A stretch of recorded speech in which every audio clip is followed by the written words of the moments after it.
It's contract season. Some of you listening may be graduating college seniors, and you're about to accept your first official teaching job if you haven't already.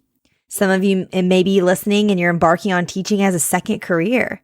And then others of you are experienced teachers and you're always looking to grow and learn from others' experiences. So if you fall into any of these three categories, this episode is for you.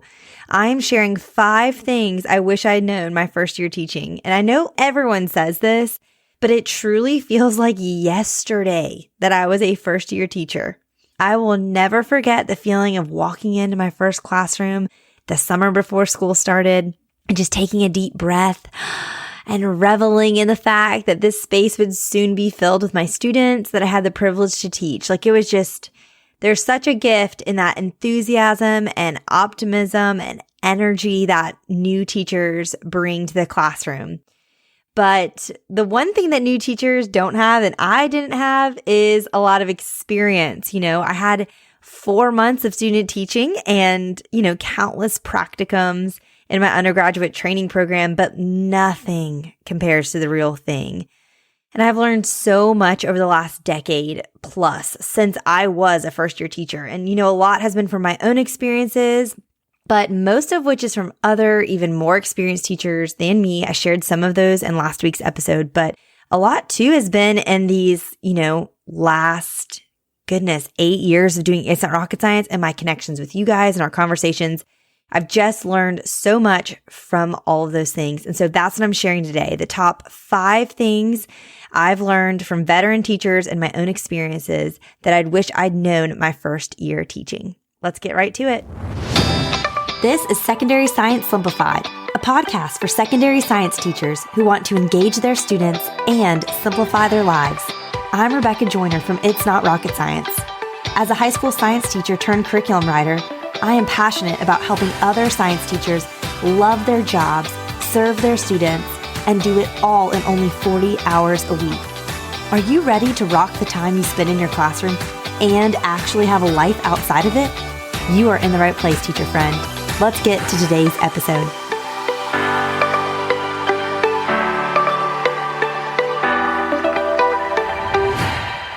First and foremost, I have to start with this, and that is leaving work at work.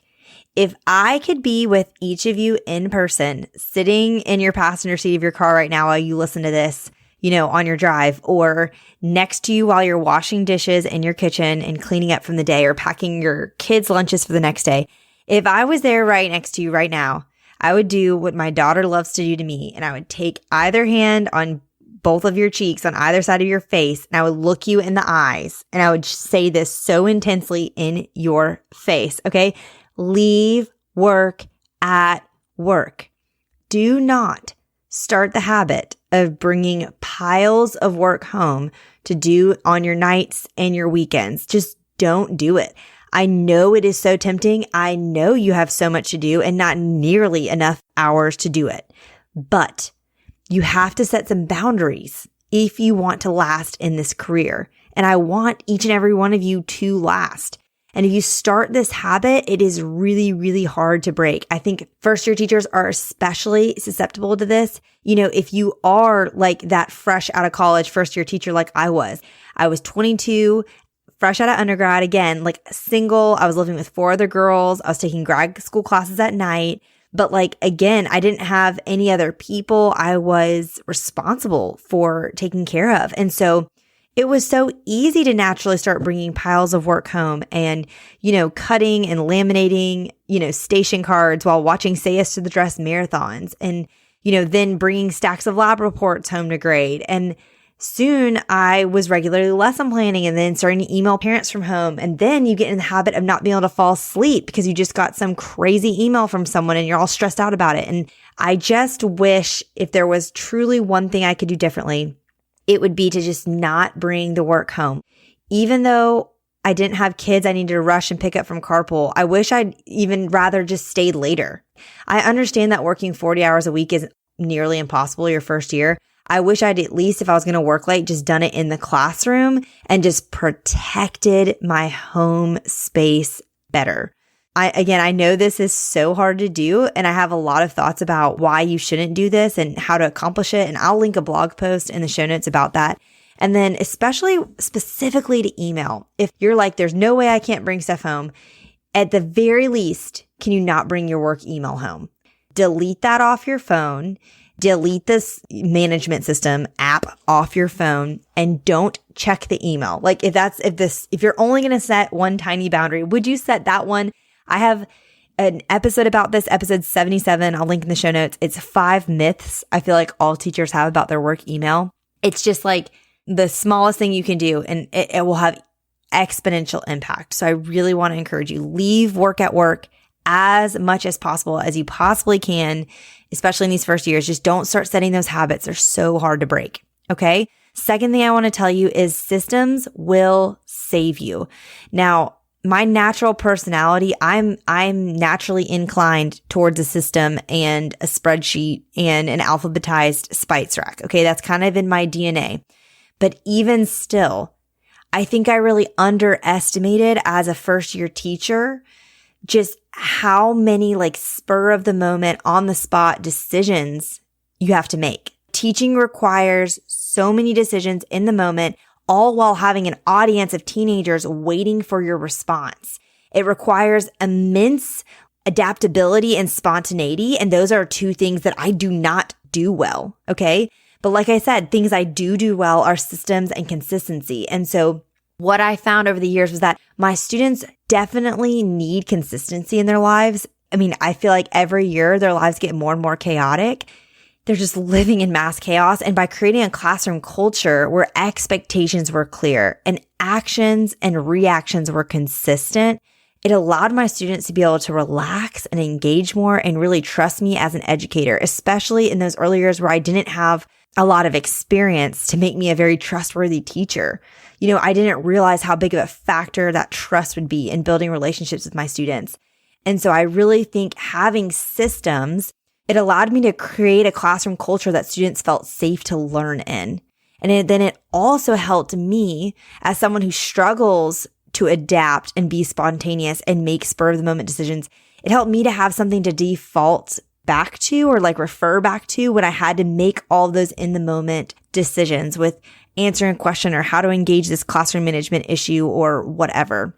And so I just can't emphasize this enough, like how helpful having these procedures and rhythms and routines were in allowing me to be a proactive teacher as opposed to a reactive, but also to help me in those moments where I do have to be reactive because I couldn't prevent them. What do I do? Where do I go? How am I fair with students? I mean, it helps so much. And so I have a blog post with my 4 like must-have classroom systems that will make your life and your students' life so much easier. And episode 91 of this podcast is some of my top routines and procedures that I've established to, again, help with being proactive in the classroom. Absolute game changer. I wish I had done that sooner. It kind of honestly reminds me of when my husband and I were going through premarital counseling. The couple that were like assigned to us to do our premarital counseling, they had us like read this workbook essentially. We worked through it on our own and then we'd come together and talk about it with them. And there were all these different like hypothetical situations. And so we were supposed to write out our responses to them and then come together and talk about them fresh, like in front of each other.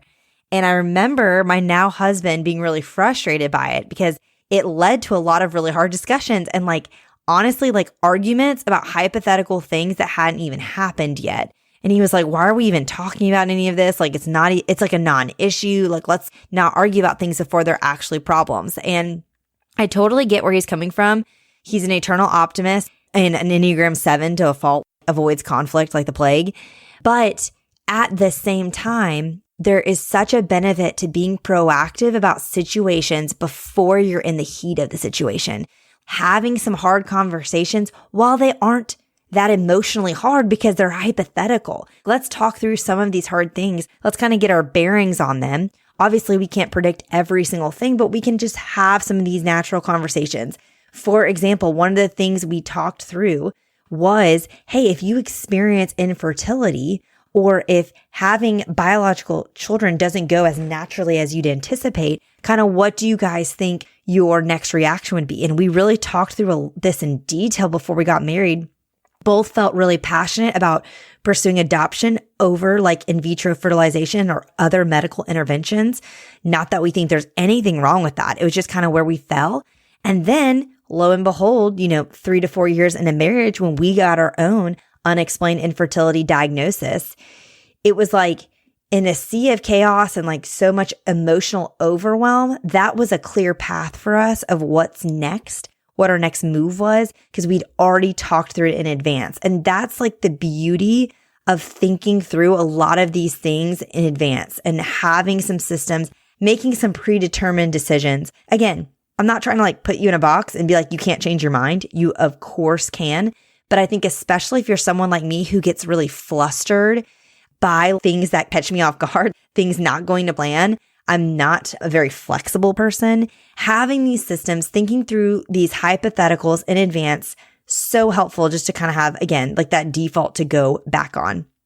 Okay, so leave work at work.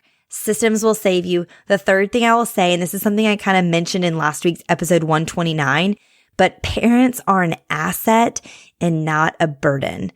And I will say, like, if you told me that I would have this podcast episode and that would be something I would say my first year teaching, my mind would have been blown because communicating with parents was by far my least favorite part of the job. I dreaded calling them. I waited until the absolute last minute to do it, like when a student had so many zeros and had pushed me to the brink discipline-wise. And that was a terrible strategy because then things were so charged emotionally. And some parents got so mad that I'd waited so long to reach out to them. Like I just did things horribly. But I mentioned in last week's episode, my much more experienced teacher friend, and I say much more experienced, she was only 1 year into teaching further than me, but it was her second career. She just felt so much more experienced and mature than me. But Jamie was the first to open my eyes to see like working with parents can help me be a better educator. And it wasn't again until I transitioned into a different teaching job that I really started to take parent communication seriously.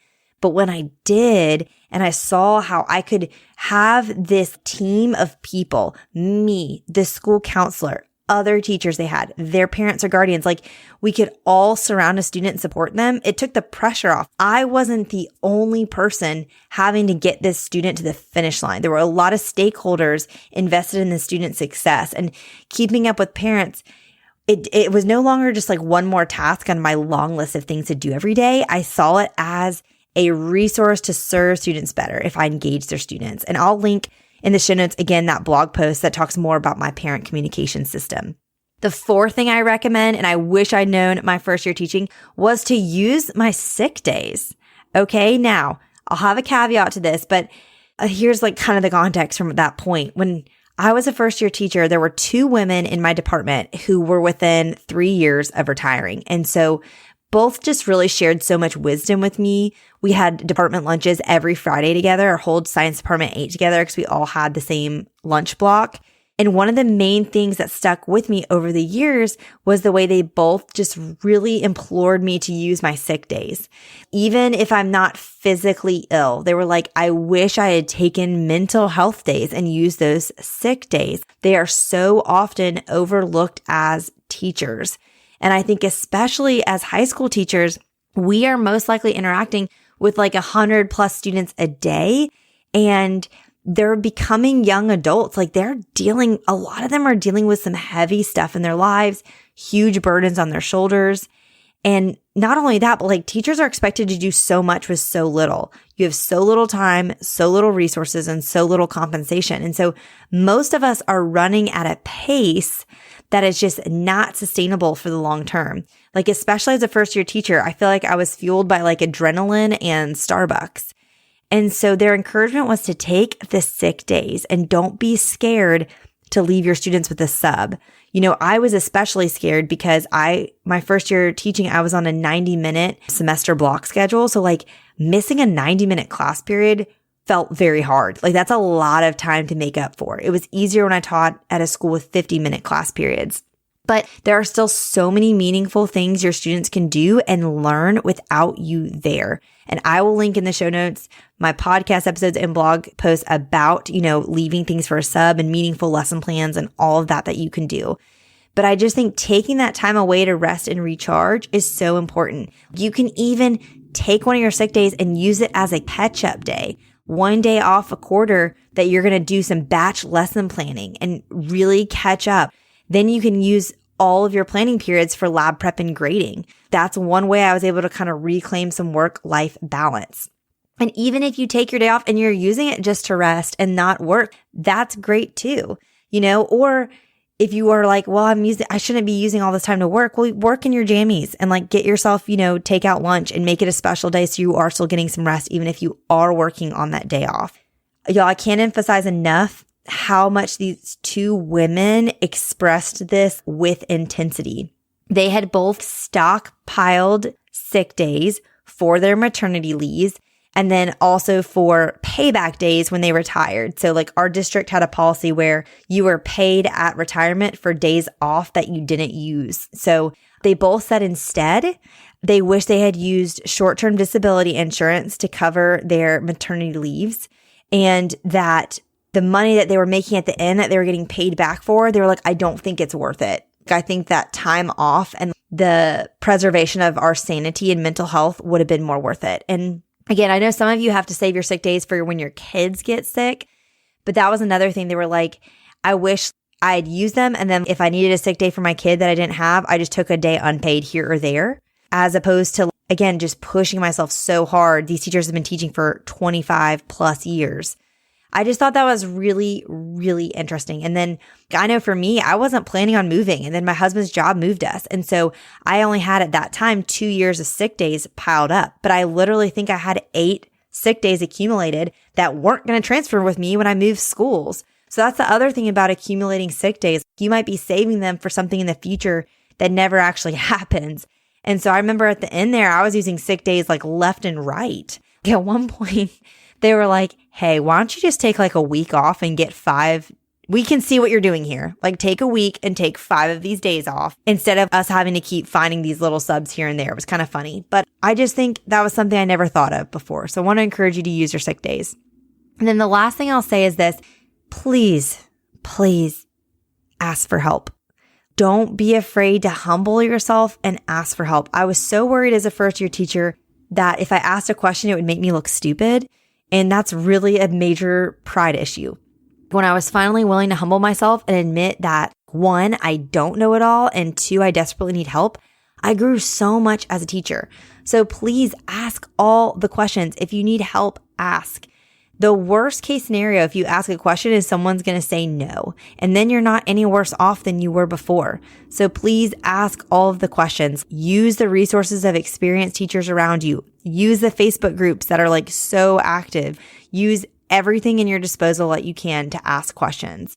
Y'all, if you're out there and you're a first year teacher, I just wish I could give you a virtual hug. I just have such a heart for first year teachers. I love your energy and drive. I'm so excited for you to start in this amazing career.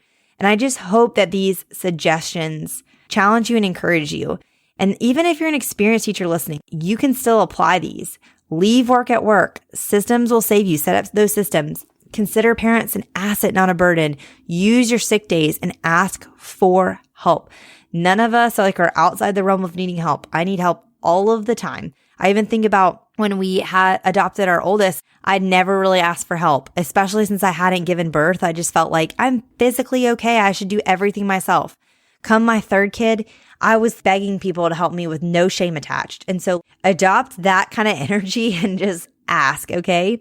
I hope this episode has been helpful, especially for you first year teachers out there. And for you experienced teachers, just know the next 2 weeks of episodes are for you. We're doing something I like to do kind of every May, is come out with a couple of end of year reflection episodes, just some things that you can think through and assess and kind of audit just to set yourself up for success next school year. Some things I like to do at the end of the year. So that's what we're going to be talking about the next 2 weeks. So stay tuned. And everyone listening, keep your eyes out this summer. I'm working on some virtual professional development courses. I will have my giant course, hopefully. The Secondary Science Simplified Professional Development course will be available in some capacity, but there's also going to be a lot of mini courses available that I hope will be more attainable for more people. So stay tuned for those. And if you are listening and you haven't left a review for the podcast and you're about to start your first year teaching, I hope you would leave a review today. I hope you would leave a review out of excitement that this podcast is a free resource serving secondary science teachers. It's one of the only ones out there. So I hope you use it. Go back and binge some episodes, binge listen to them and leave a review if you're willing. And as always, you can find any links mentioned in the show notes at itsnotrocketscienceclassroom.com/episode 130. All right, teacher friends, that wraps up today's episode. If you're looking for an easy way to start simplifying your life as a secondary science teacher, head to itsnotrocketscienceclassroom.com/challenge to grab your classroom reset challenge. And guess what? It's totally free. Thanks so much for tuning in, and I'll see you here next week. Until then, I'll be rooting for you, teacher friend.